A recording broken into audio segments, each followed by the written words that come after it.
సిగ్గుపడుతున్నా sir. ఎందుకంటే పంట బీమాకు రైతు బీమాకు తేడా తెలియని వ్యక్తి ముఖ్యమంత్రిగా ఉన్నందుకు నేను నిజంగానే సిగ్గుపడుతున్నాను సార్.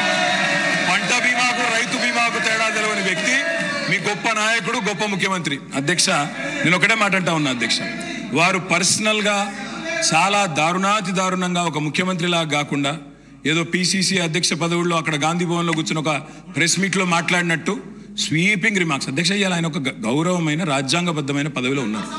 అధ్యక్ష, నేనేమంటా ఉన్నా అధ్యక్ష, చెప్పాలి, గుర్తు చేయాలి, ఆయన గుర్తులేదు. నేనేమంటున్నా అధ్యక్ష, నేరెళ్లలో ఏదో జరిగింది, శాండ్ మాఫియా అని ఇష్టం వచ్చినట్టు మాట్లాడుతున్నారు. నేను ఒకటే అడుగుతున్నా అధ్యక్ష, 2004 నుంచి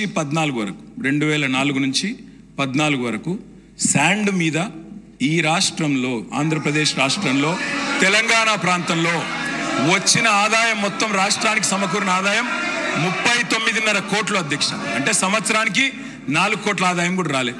అదే 2014 నుంచి 2023 వరకు అధ్యక్ష, ఈ రాష్ట్రానికి శాండ్ మీద వచ్చిన ఆదాయం 5,000 కోట్ల పైచిలకు అధ్యక్ష. 4 కోట్లు కూడా ఆదాయం లేని నాడు శాండ్ మాఫియా ఎవరు సార్? కాంగ్రెస్ పార్టీదా? కాంగ్రెస్ పార్టీల జేబులు, నాయకుల జేబులు నిండినాయా? ఎవరి జేబులు నిండినాయండి? ఆనాడు శాండ్ ఆదాయం ఎక్కడ పోయింది అధ్యక్ష? ఇంకోటి, నేరెళ్లలో ఎవరో తొక్కిచ్చారు, ఎక్కిచ్చారు అధ్యక్ష. ఇదే పాత చింతకాయ పచ్చడి లాంటి మాటలు స్వయంగా ఈ రోజు కాదు అధ్యక్ష, వాళ్ళు ప్రతిపక్షంలో ఉన్నప్పుడు కూడా చెప్పినారు. ఇది 2018కి ముందు చెప్పినరు, తర్వాత చెప్పినరు. ఆయన చెప్పిన నేరెళ్లలో కూడా మా పార్టీకి అభ్యర్థిగా నాకే మెజారిటీ ఇచ్చి ప్రజలు మళ్ళొక్కసారి బ్రహ్మాండంగా గెలిపించి వాపసు పంపిన అధ్యక్ష. ఒక మాట అధ్యక్ష, నేరెళ్లలో ఏదైనా తప్పు జరిగింటే స్వీపింగ్ రిమార్క్స్, నోటికి ఎంత వస్తే అంత మాట్లాడడం. నేను ఒకటే మాట అంటున్నా అధ్యక్ష, ఇవాళ అధికారం వాళ్ళ చేతుల్లో ఉంది. ఏ విచారణ చేసుకుంటారో చేసుకోమనండి, మాకు అభ్యంతరం లేదు. కానీ ఇష్టం వచ్చినట్టు స్వీపింగ్ జనరలైజేషన్లు చేసుకోవడం, నోటికి వచ్చినట్టు మాట్లాడడం, ఇది ఒక ముఖ్యమంత్రి పదవి స్థాయిలో ఉండే వ్యక్తికి తగదు. పంట బీమాకు రైతు బీమాకు తేడా తెలియని వ్యక్తి అక్కడ కూర్చోవడం నిజంగా ఈ రాష్ట్ర ప్రజలు సిగ్గుతో తలదించుకుంటున్నారు. అధ్యక్ష, ప్రజాస్వామ్యంలో ప్రతిపక్షాలకు అవకాశం ఇవ్వాలి, వాళ్ళు ఏదైనా వివరణ ఇచ్చుకునే అవకాశం ఇవ్వాలనే ఉద్దేశంతో మైక్ ఇచ్చాము. మైక్ ఇవ్వండి అని మిమ్మల్ని రిక్వెస్ట్ చేసినా మీరు వారికి ఇచ్చిండ్రు, పెద్ద మనసు చేసుకొని. దాని ద్వారా ప్రజలకు ఏమైనా ఉపయోగపడేది కానీ నేను మాట్లాడిన అంశాలలో ఏమైనా తప్పులు ఉంటే వాటిని ప్రస్తావించుంటే డెఫినెట్గా అవకాశాన్ని వారు సద్వినియోగం చేసుకున్నాడు. కానీ వారు ఏం మాట్లాడుతున్నారు, మళ్ళీ అక్కసు వెళ్ళగక్కుతున్నాడు. ఎందుకనంటే అక్కడేదో మేనేజ్మెంట్ కోటాలో నేను కూర్చుందాం అనుకుంటే ప్రజల నుంచి వచ్చిన ఆయన కూర్చున్నాడు కాబట్టి నేను చూసి ఓర్వలేకపోతున్నా అని కుళ్ళుగా అనిపిస్తుంది తప్ప దాంట్లో ఏమైనా ఉందా అధ్యక్ష? సరే, ఏదేమైనా అధ్యక్ష, ఈ గత ప్రభుత్వము ఎంత గొప్పలు చెప్పుకున్నా కొన్ని వాస్తవాలను ప్రజలు కూడా గమనిస్తున్నారు.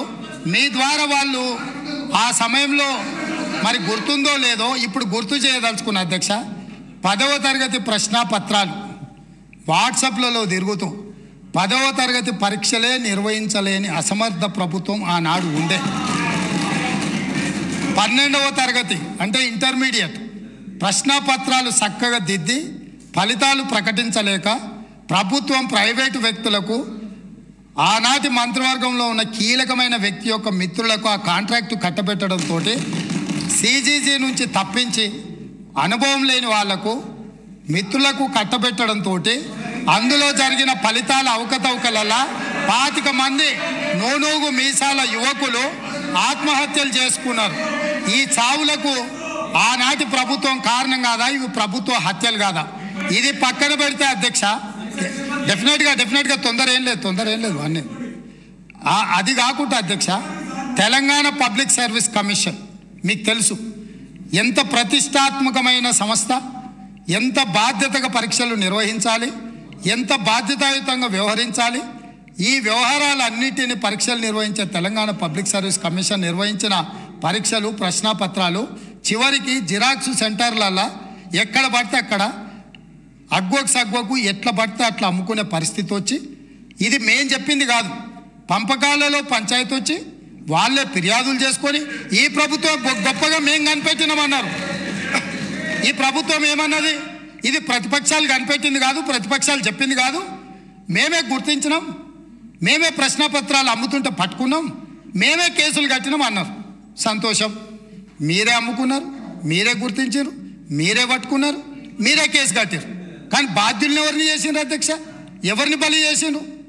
ఈరోజు బాధ్యులైన అందులో ఉండే సభ్యుల నియామకం విషయంలో, చైర్మన్ విషయంలో హైకోర్టు ఇచ్చిన తీర్పేంది?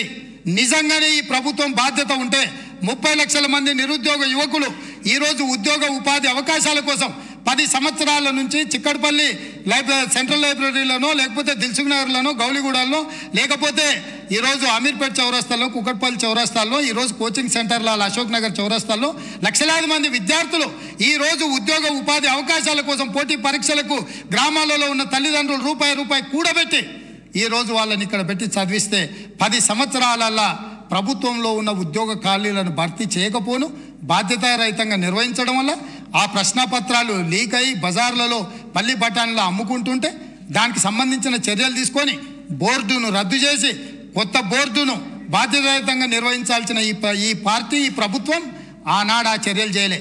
ఎన్నికల్లో వచ్చినప్పుడు వాళ్ళని కొంతమంది విద్యార్థులను పిలుచుకొని కూర్చొని మాట్లాడి మంత్రి గారు చెప్తారు, అవును తప్పు జరిగింది, మళ్ళీ మూడోసారి అవకాశం ఇస్తే మిమ్మల్ని నిండా ముంచుతామని వాళ్ళకి మాటలు చెప్తున్నారు.